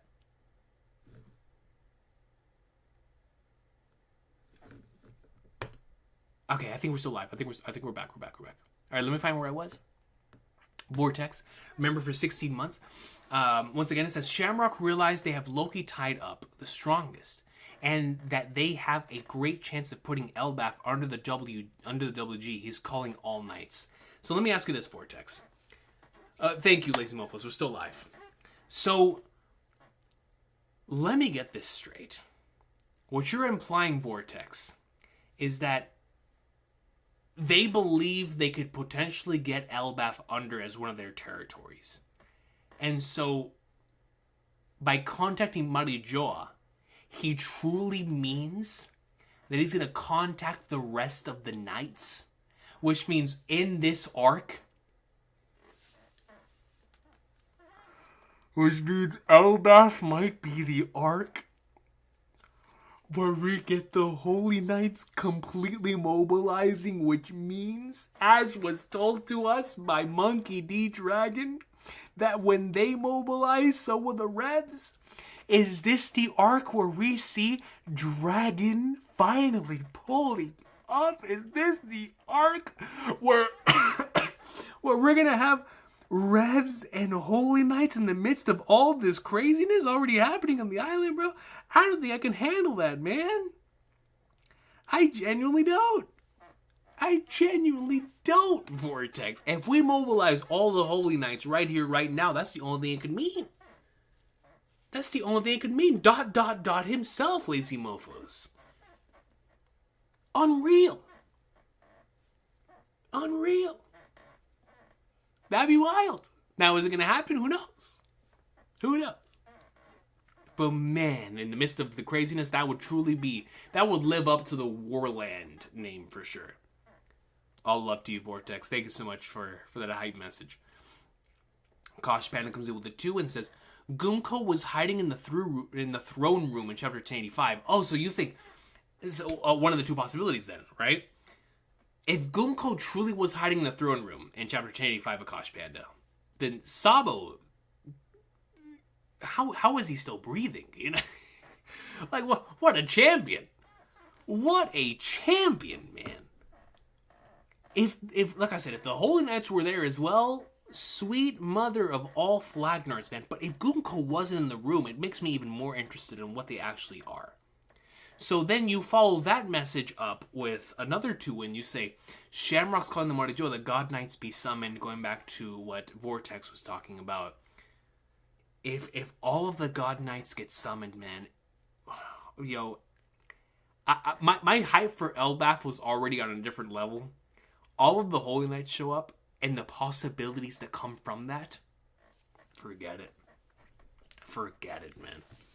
Forget it, bro. We are in for peak flipping fiction, bro. Like, dead serious, dog. Oh, man. At the highest level, my friends. At the highest level. Thank you, Akash Panda. Suber comes to membership. Thank you for joining once again, Suber. Truly appreciate you, my brother. And he comes in then with the membership message celebrating the 2-year anniversary. 24 months. All love to you, Super. And says 2 years, let's go. I'll just say, this man gave Prime Whitebeard a scar. That's something else we also have to consider here, right?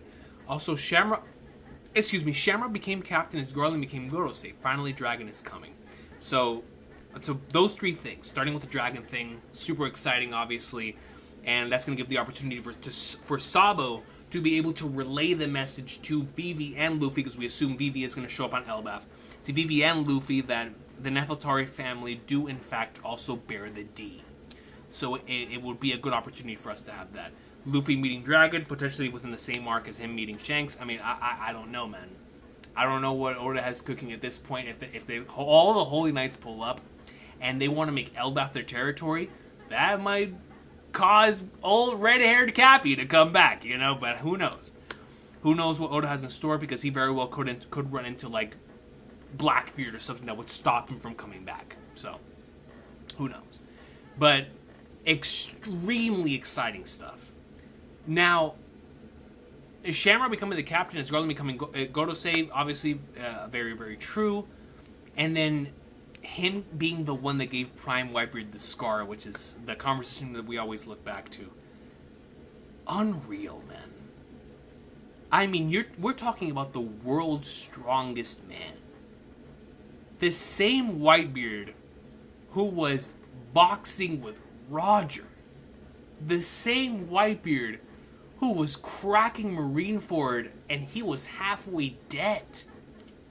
The same Whitebeard who was also on Rox's ship.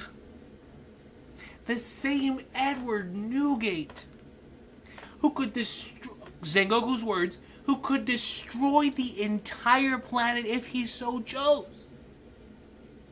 Edward Newgate, man, he gave Whitebeard a scar. Shamrock. Come on, man. Appreciate you, Subra. Kosh Pando follows that up with a 2 and says, Oda did the impossible and made Shanks' design cooler. You feel me? Like, dude, I already think Shanks has, like, the coolest design, man. And you give me another design that combines, like, the coolness of Shanks with, like, the drip of, like, a Mihawk, a crocodile, a Katakuri, and I'm like, oh, a law? Oh, man, the brother is dripped out, dude. I mean, he makes you want to put on some royal garbs. He makes me want to go back and play Elden Ring again just to put on some armor that looks as cool as his. You know what I'm saying, dog? Like, he looks great, bro. He looks great. All love to you, Akash Panda. Marco Caldeo comes in with a 5 and says, who do you think Shamrock's main opponent will be in Elbaf? Prediction for Elbaf matchups. Who else could arrive in Elbaf other than the Holy Knights and the Revs? So let's break this up one by one. Who do you think Shamrock's main opponent will be in Elbaf? If it stays with the characters that we have, it's got to be Luffy. It's got to be. He's the captain versus captain. It's got to be that, right? It's got to be Luffy. Depending on how many Holy Knights there are, we could actually have a Holy Knight for each Straw Hat. We legitimately could have Straw Hats v Holy Knights as like the main central fighting force of Elbaf. That is a genuine possibility if the Revs do not make it here on time and or they do not make it here at all. But it causes them to mobilize. Meaning, maybe what Dragon was talking about was that the Holy Knights moving would cause them to feel comfortable in invading the Holy Land, right? So then instead of Shamrock versus Dragon, we get Dragon versus Garling, right? Like in the Holy Land or whatever. That to me is also another possibility. Now, I'm going to go with 3 possibilities here, Marco. Shamrock's main opponent will be one of 3 characters in my eyes. Luffy, Dragon, or Shanks. Because obviously the Shanks thing is obvious. Dragon, also obvious. But Luffy, once again, the connection to Shanks is going to make that fight extremely emotional. And it's going to give Oda the opportunity to have Luffy versus Shanks just in case Shanks dies before Luffy gets to meet Shanks again. It's going to give us as the reader the, oh my god, there's a red flag on Shanks now. For a death flag potentially on Shanks now. Maybe not making it to the meet up with Luffy again. So let's just say Luffy starts boxing Shamrock around the same time we go around the world. Blackbeard starts boxing Shanks. In my head, I'm like, oh no. Oh no. You know what I'm saying? So very well could be, for the betterment of the narrative, Luffy fighting Shamrock might be where Oda wants to take it, to make it feel unpredictable. So, prediction for Elbaf matchups, I think the Straw Hats, or the Revolutionary Armies for sure, is going to end up being the thing against the Holy Knights. Now, as far as the rest of the Giants, or Loki or whatever, I'm still unsure, especially with where we're at right now. I have no idea, but I do think Elbaf will be an arc where a majority of the Straw Hats, similar to Wano, a majority of the Straw Hats will get their matchups. So Luffy's going to have a fight, Zoro, Sanji, obviously. But Nami will have one. Usopp is most certainly having one. And his might be the most important one of them all. As well as the rest of the crew members. Robin's definitely having one in this arc as well. Jinbei, like, I can most certainly see so many of them, if not all of them, having a matchup here within this arc. Especially if they go up against the Holy Knights. So that's my thought process, Marco. Until we get more information in regards to another potential third party and like the Giants' perspective that Luffy and them could be fighting. Like a Louis Arno popping in, or whoever that mystery character is. Like, you never truly know. But thank you, Marco. I appreciate you. Subra then comes in with a 40 and says, be king to unite all, Luffy and Hajrudin, same dream. So Subra, going back to that page, and I think that page is going to be so important when we get closer to the end game of One Piece. Nami laughing similar to the way all the Straw Hats laughed back in chapter 1060. I think it's also very interesting that the way that he delivers that line, followed by I want to be king of the giants, very reminiscent of the king. I'm not going to rule out the possibility of being king to unite all. Not going to rule it out. Not ruling it out in the slightest.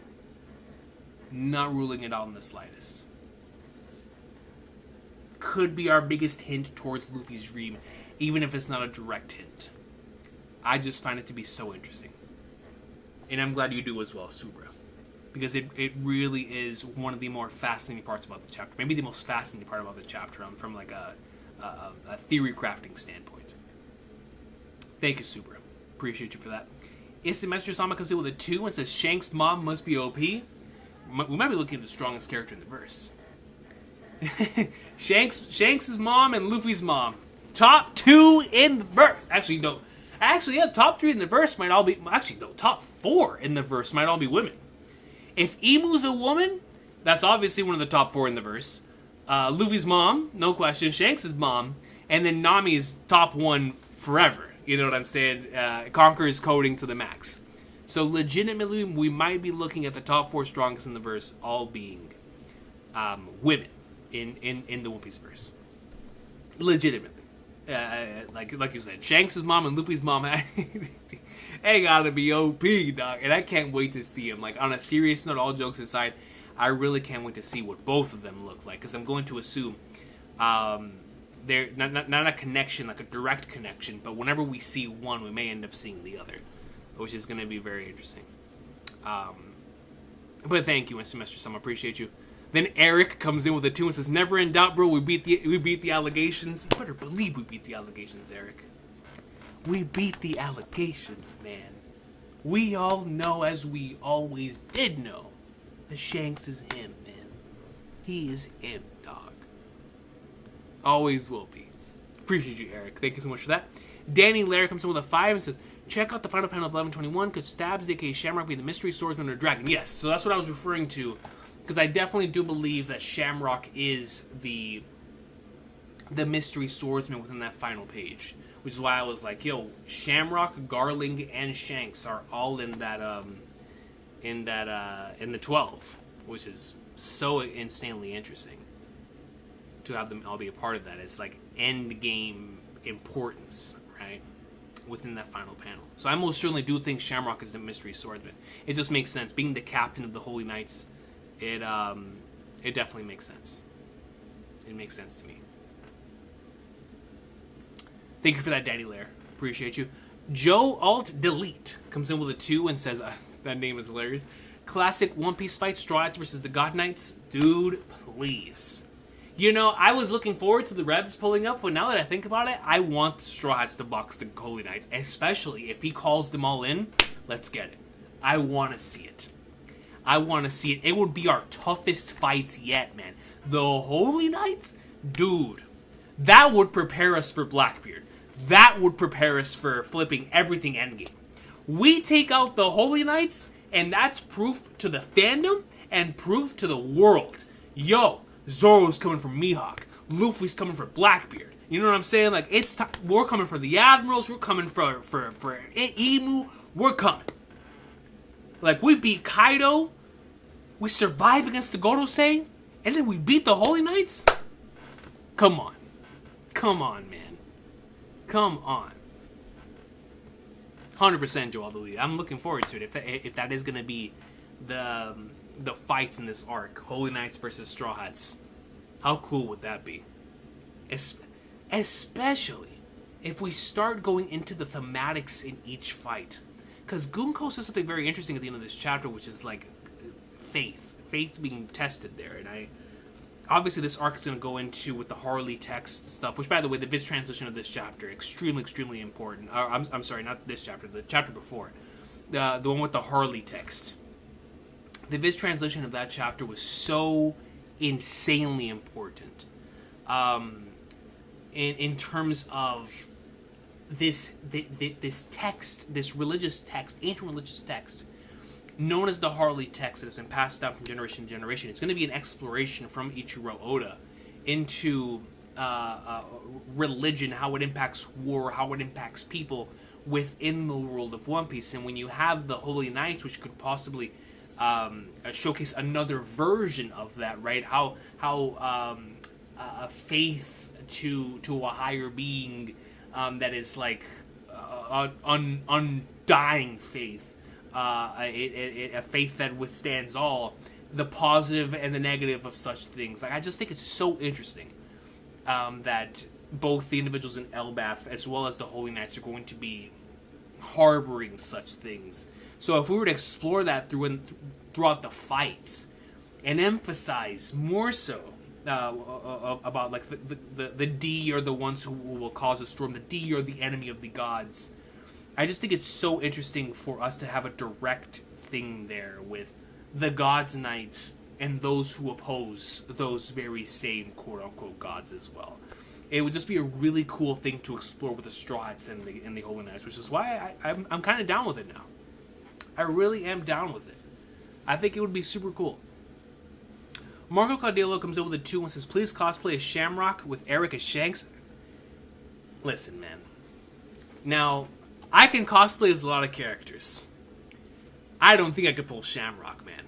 Yo, Shamrock has to be played by, like, we're talking someone that has, like, elite drip. I don't think I have elite drip. You know what I'm saying? I wouldn't be able to rock the Shamrock fit, man. That too much drip, bro. And the long flowing hair, I wouldn't be able to rock it, man. I could rock the pops. I could do Garling. We can do Garling. All I gotta do is shut off the light and do this. You know what I'm saying? I can do Garling. But Shamrock, well, maybe I could do Shamrock. I could do. You know what? I could do. Let me do my best Shamrock impression. Let me do my best Shamrock cosplay. I think I can do this. I genuinely do. Y'all ready for this? I can pull a Shamrock. Hold on, man. I can do a Shamrock. I can do a Shamrock, bro.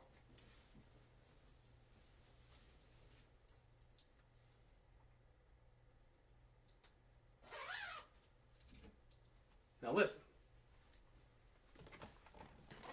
Does this count as a Shamrock cosplay?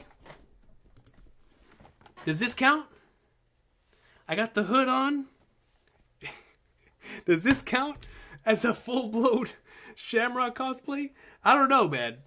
If if this counts as a Shamrock cosplay, we could do it. You know, maybe not the full design, but you know, we got the hood over the face. No one can see one side of my face. Maybe, man. Maybe so. Maybe so. I might be able to pull it off. This is my Stabs Shamrock cosplay for the foreseeable future. You know what I'm saying? Maybe it won't be so hard. Maybe it won't. The Sith Lord. Looking like Kendrick is crazy. Only showing one eye? You're right. I gotta show one eye. I gotta have it like this. We gotta have it like that. Just one eye and the big nose. You know what I'm saying? That's the Shamrock cosplay. Missing the rat teeth. Yo, that's crazy, Quack too. That's crazy. Semester Sama comes in with a 5 and says, "What a day! First Ninja Gaiden 2 Black got shadow dropped. Dude, it's so cool, man. I already got it installed, just haven't gotten a chance to play it. And then Ninja Gaiden 4 gets announced, which is insane, made by Platinum Games. And then this chapter, dude, Platinum Games, bro. Reading a Metal Gear Rising Revengeance Nier Automata-esque Ninja Gaiden game. Like, how awesome is that? Super, super excited for it. Expedition 33 looks so cool as well, man. As a turn-based JRPG fan, and it has an overworld too, I was like, this looks so cool. But yeah, and then this chapter was the flipping best thing, man. It was the best thing ever. It truly, truly was. But like, dude, it's kind of crazy that this chapter dropped as fast, or I should say well, obviously the chapter dropped fast too. Normally chapters lately have been dropping like on Fridays. Today we got a chapter on Thursday. But that we got the Shamrock reveal as quickly as we did. I thought we weren't going to get the Shamrock stuff for later on, because this is what I thought Oda was planning with Shamrock. I thought Oda was going to leave the readers and the people within the verse perplexed and confused and conflicted over whether this is actually Shanks or not. So maybe when Loki didn't budge an eye over this potentially being Shanks or not, maybe I should have thrown that possibility out the window. Because the way I was looking at it was, knowing how much they love Shanks, Shamrock pulls up, rocking the what looks similar to Shanks, and when he has the hood on, he doesn't look super. I mean, he still looks similar whenever he has, but he has long flowing hair. You know what I'm saying? Shanks also does too, but it's quite different. But it is extremely interesting how fast it happened, and once again, a very Final Saga Oda thing to do, for us to be introduced to something and already have payoff for it so soon. You know, normally we wouldn't get this paid off for quite some time, and so it really goes to show that this is Final Saga Oda at play, and we're getting answers really, really quickly, or at least much quicker than we were before, which I think is extremely interesting. All love to you, Danny Lair. Thank you so much for that. So let me go ahead. Before I go into your comment, KNYT, let me translate this for my friend here in Japanese. Google Translate, baby. Let's see. Luffy's about to shift to Gear 5, and Zoro draws his sword and heads towards Loki to confront the Holy Knight. That's gonna be... I can't even fathom that, man. Luffy might mistake Shamrock for Shanks, and that's what on earth he's wearing for armor. With the long hair and with the thing, we'll see. We shall see. But it is going to be interesting how that interaction could go, right? And that's what on earth he's wearing the armor for, and where the other Red Hair crew members are. I mean, he did mistake Kaku for Usopp. So this is Luffy we're talking about. That could be a gag. Crazy guy. Sanji was busy staring at the Titans large chest.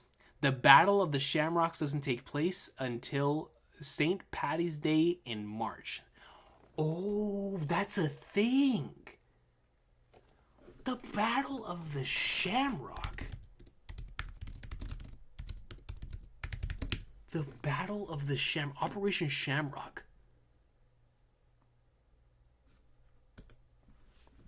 Oh.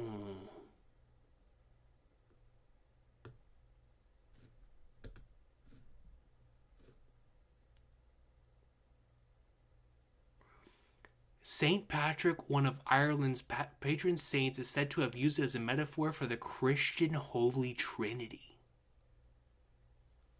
What are we about to cook? That is so interesting.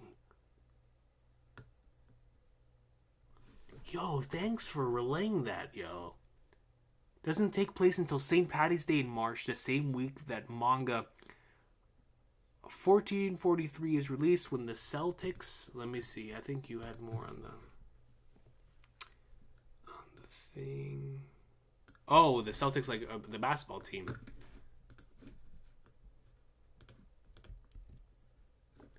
And they have a chance of making it to the NBA playoffs. That would be wild. That's how you push the Boston Celtics agenda. But thank you. That's actually really interesting. For the Battle of Shamrock, that was my first. I mean, I think I've heard of it before, but I've never truly looked at it. I think that's so interesting, so incredibly fascinating. KNYT comes in with a 2 and says, so odds. Whitebeard was referring to Shamrock at 434 now. I think those odds are like 95%. I'm going to say 95% KNYT. I think most certainly he was talking about Shamrock. At least that's my perspective. I definitely do believe so. Thank you, KNYT. I appreciate you. Monty, me too. So Monty says, I'm impressed with how Oda has handled the pacing so far. As am I. The arc feels so fast, while at the same time, everything feels like it's getting the time it deserves. And like, I'm so interested. Every chapter of the actual Elba after Rhodes Castle is both satisfying for the character writing and also gives us so much for the larger conflict without sacrificing the breathing room. Yes! Yes! Yes! He got 2 arms. I was so hyped I didn't even notice, bro. I was just looking for the scar. Does he really have the 2 arms? Oh, he's got it right. Let me see. Dude, he's rocking 2 arms, man. That's nuts. That is insane. Holy flag darts. I need to find out if there's a colored version of this panel, man.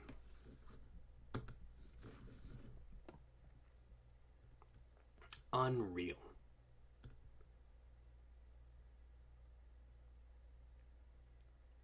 Of course, Subra, yo. Have a good one, brother.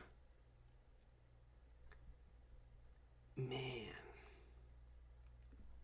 So, I'm interested, right? I'm so interested on how Oda's gonna play with this arc, because the arc has been so focused on certain elements that it really does feel structurally similar to Skypiea so far, which has been a common thing that even Mac and I, well, I don't know if he wants me to share this, but Mac and I were talking about that earlier this week in regards to collaboration that or ended last week. That for a collaboration that he and I did in regards to our thoughts in the Elbaf arc so far, and within that conversation, we talked a lot about how much we believed that this arc reminds us of Skypiea, and even more so after this chapter.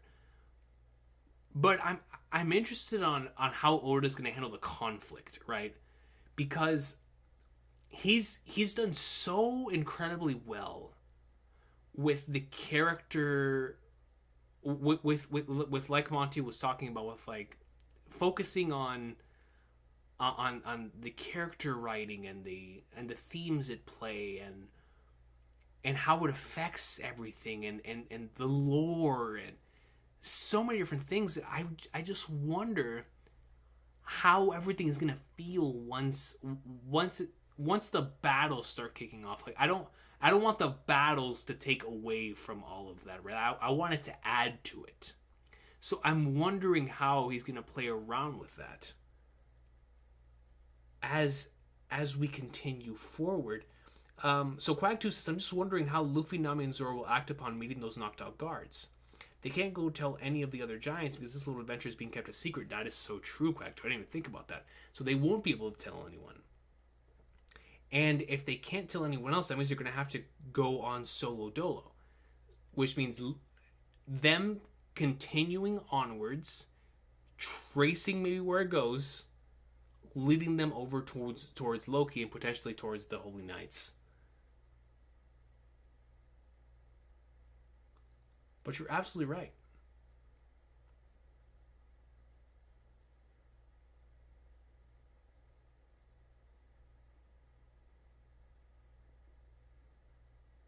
I want the Luffy, Nami, and Zoro dynamic to continue for maybe just a couple more chapters. Maybe just a couple more chapters.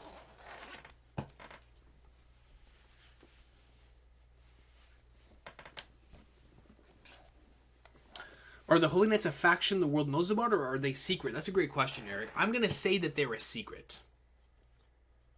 I'm going to say that they are a secret. Well,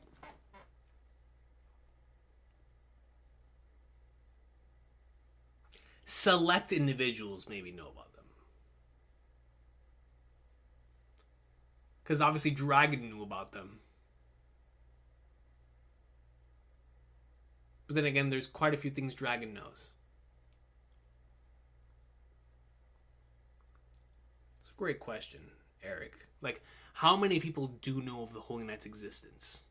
Both within the WG and the Marines, as well as just around the world in general.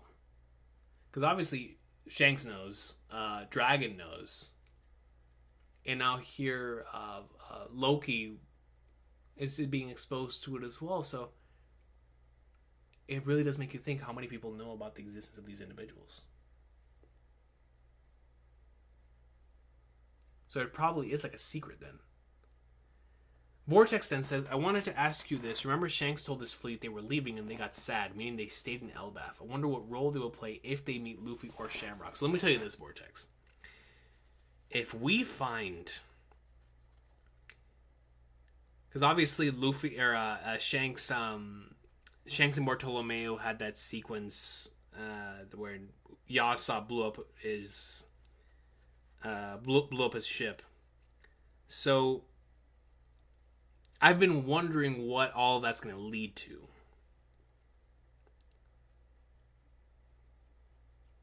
But regardless of any of that,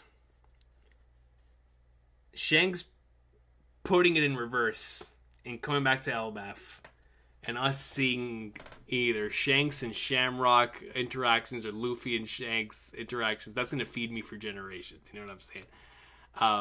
I, of course, would be down for it. I just don't know if that is where we're going to be heading, considering that Shanks and them have already left the island. I don't know if he will come back, but if he does, I'm down for it. Especially from a character standpoint, I want to see it. You know what I'm saying? I really, really want to see it.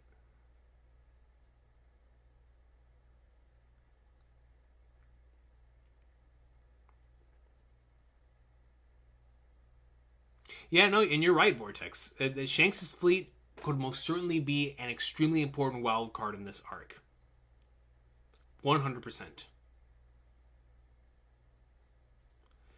Red says probably the fleet admirals, whatever Kong is. Yeah, they probably know, yeah. I'm going to say fleet admirals for sure. For sure. Dragon, Sakazuki, and Garp. Yeah, definitely will do that. Yeah, definitely will say that. Miss says, Mihawk versus Shamrock for the Mihawk gas. Let me know. You're going to smoke the two-handed, no scar, dripped out version of Shanks to settle the score for the masses. Could you imagine? Could you imagine? That'd be the most hype thing of all time. Mihawk versus Shamrock. Holy Knight versus the world's strongest swordsman. Or the captain, I'm sorry. The captain of the Holy Knight, the world's strongest swordsman. I'd be losing my mind every week. I'm also curious how much deeper the dynamic between Nami and Rhoda will be explored. Me too. The arc literally opened with them being the main focus. Now they're together again. That is a great point, Quag, too. Especially since they're both navigators. Now that we're getting deeper into the Rhoda stuff with this chapter, Nami's reactions to what Roto was saying. I am very curious as to where this is going to go as well, considering that they are both navigators, right? Could we have a situation or a scenario later on down the line where Nami reaches out to Roto, or maybe not intentionally, but they both utilize their navigational skills together to allow them to overcome a certain obstacle, right? Like, whatever it is, whether they have to, like, go over the rainbow and it's like chaos is happening, or they have to navigate through a specific part of Elbaf, through, like, a knock-upstream-esque thing, and Nami's trying to figure out by herself, Roto is as well, and then they put their brains together and make it work. Now, that's just in terms of their roles, but in terms of their characters, I don't know. I love their dynamics so far. I think their interactions are great.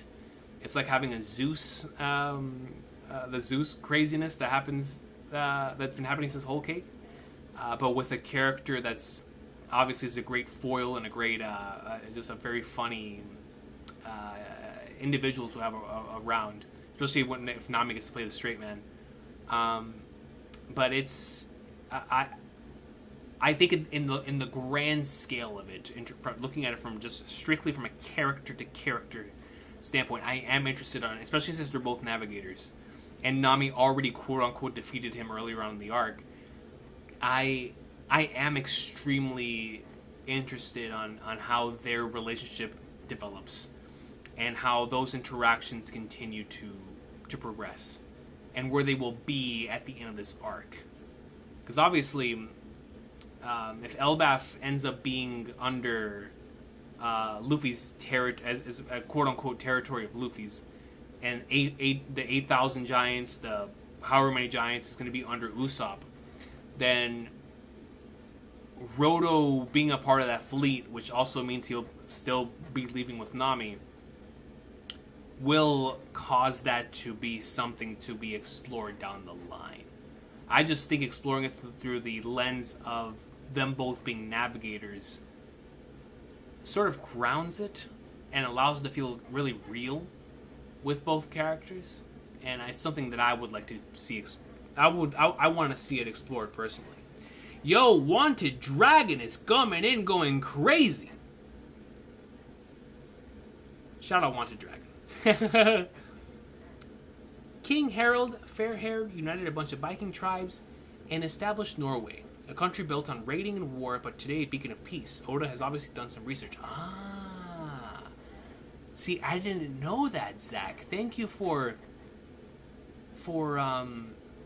elaborating on that. That's actually really interesting.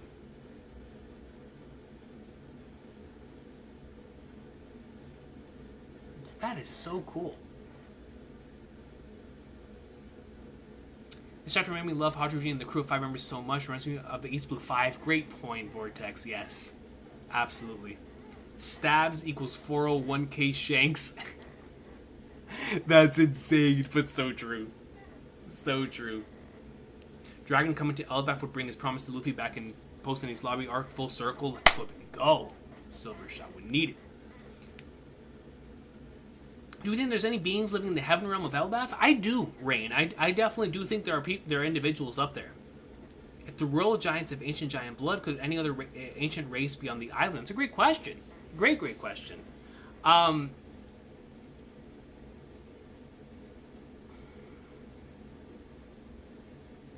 say yeah. Especially with this chapter going into the other giant countries and certain bloodlines being tainted. I could most certainly see individuals in the heaven realm of Elbaf having giant blood from another ancient race. I could see it. Yeah, Vortex, going into what Rain is talking about here. What is on the heaven realm? You know something that is so true. What could be in the heaven realm, considering that so much of this is below? People don't even get to reach the actual island itself because the underworld drives them away. So barely anyone, or if not, no one has ever made it up to the heaven realm. So, like, what's there? what will we find there? I'm going to assume what's there is going to be truly insane Void Century stuff. Truly insane. I'm gonna go maybe even beyond Void Century stuff. Maybe what we find in the Heaven Realm are like all individuals that are there outside. I could see us when we explore the Heaven Realm. That, of course, number one will be our biggest clue to the world pre Void Century, but we legitimately might see like hieroglyphics of like Nika and the characters that embodied the island back in the day. Which might lead into that flashback, man. And I'm telling y'all, don't be surprised if we get that Nika flashback in this arc. We might be building towards it. What do you think about Gunko's design? The fandom on Twitter is kind of having a discourse over it. After all, I mean, Twitter has discourse over everything, but in terms of Gunko's design, especially after this week's chapter with the arrows, I love the military theme of it. That's what makes me like Gunko's design a lot.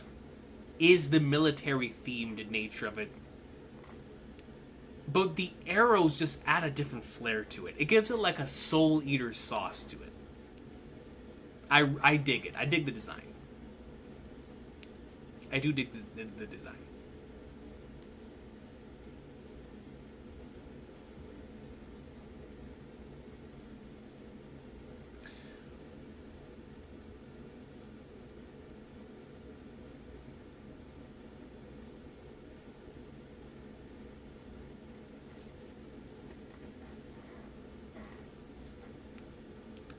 Vortex, we don't have to distract anyone from anything because we all know that the individual that Ripley was referring to was me.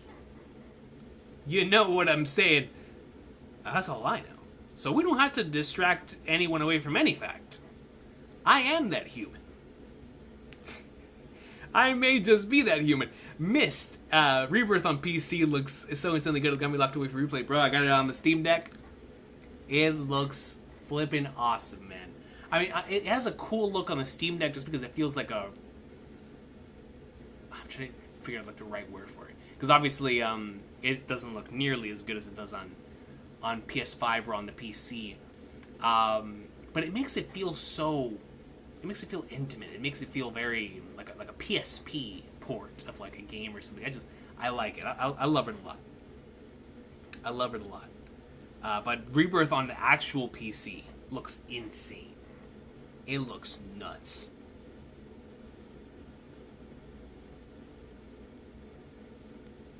Oh, that's super cool, Zach.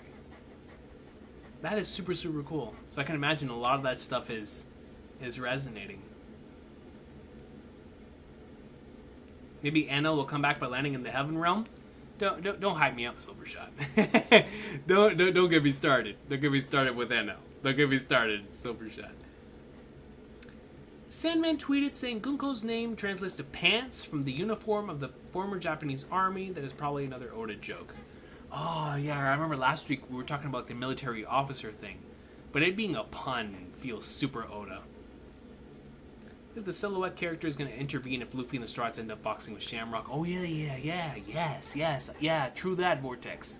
I forgot about the Silhouette character potentially getting involved in from a combat standpoint, too. You're absolutely right about that. Good point. Good point.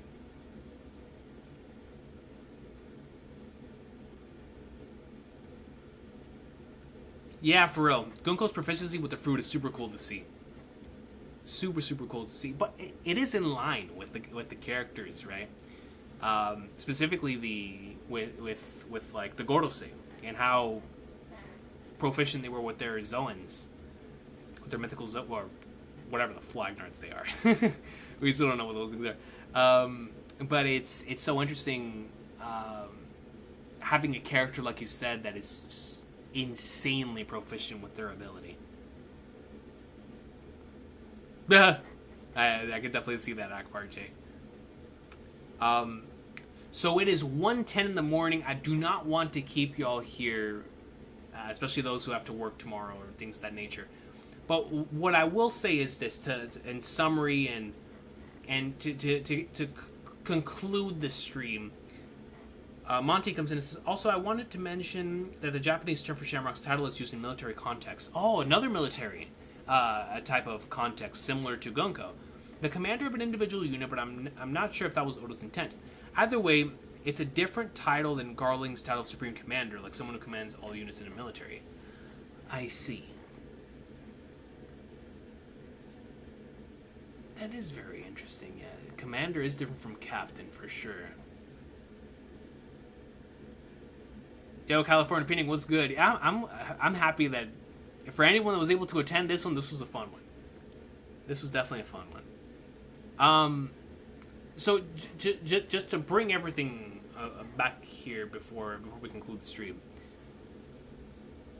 Elbaf continues to fascinate me in the ways that I really, really enjoy talking about One Piece. Which, number one, my favorite thing to talk about One Piece is the stuff like its themes and the characters' relationships with one another, how they could embody certain things. That is my favorite aspect of the story. It's why it resonates with me at such a strong level. But I think what Elbaf has done is interweave that with theories that you could create for the actual lore, and how that then could connect to strengthening certain themes within the series. And I think Elbaf has been so rich with that it's cause for a treasure trove of discussion. And I really do love what this arc has provided in the 11 chapters we've gotten so far. From its characters to the adventure piece aspect, to thinking about the lore and the origins of multiple different things in the verse, and what Oda's gonna try to say with this arc. It's so incredibly fascinating and interesting. Shamrock's current title is Garling's former title during God Valley. Thank you for the clarification on that, Kosh Panda. Yes. Oh, right, it is. You're right about that, actually. Let me go back to, what was that, 1096, right?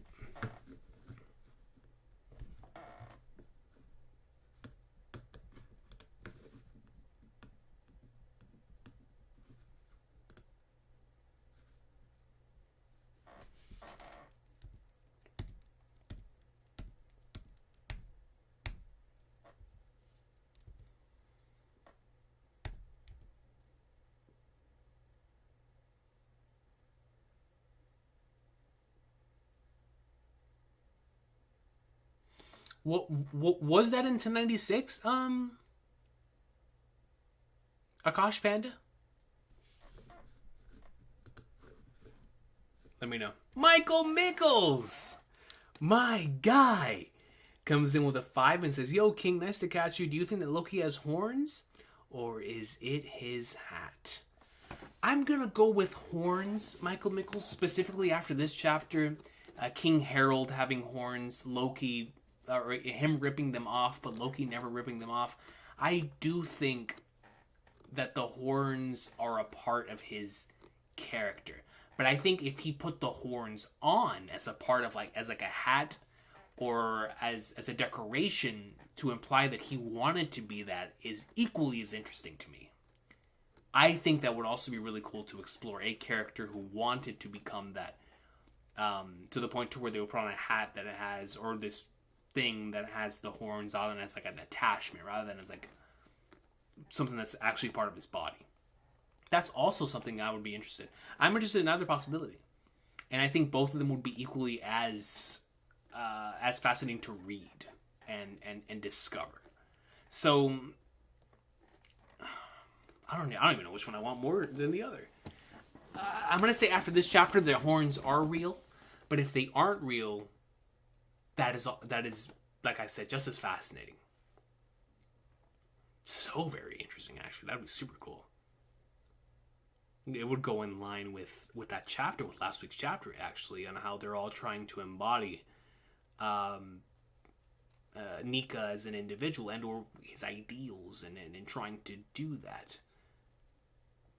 and then going back to ores and ores. Anyway, so we will go crazy. We will go crazy if we do that. So that's your theory, Akash Panda. I see. I gotcha. 1095 for his title. Okay.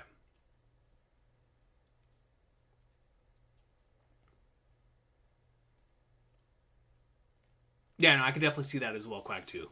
Like, yeah, these last 2 chapters truly have been some good stuff.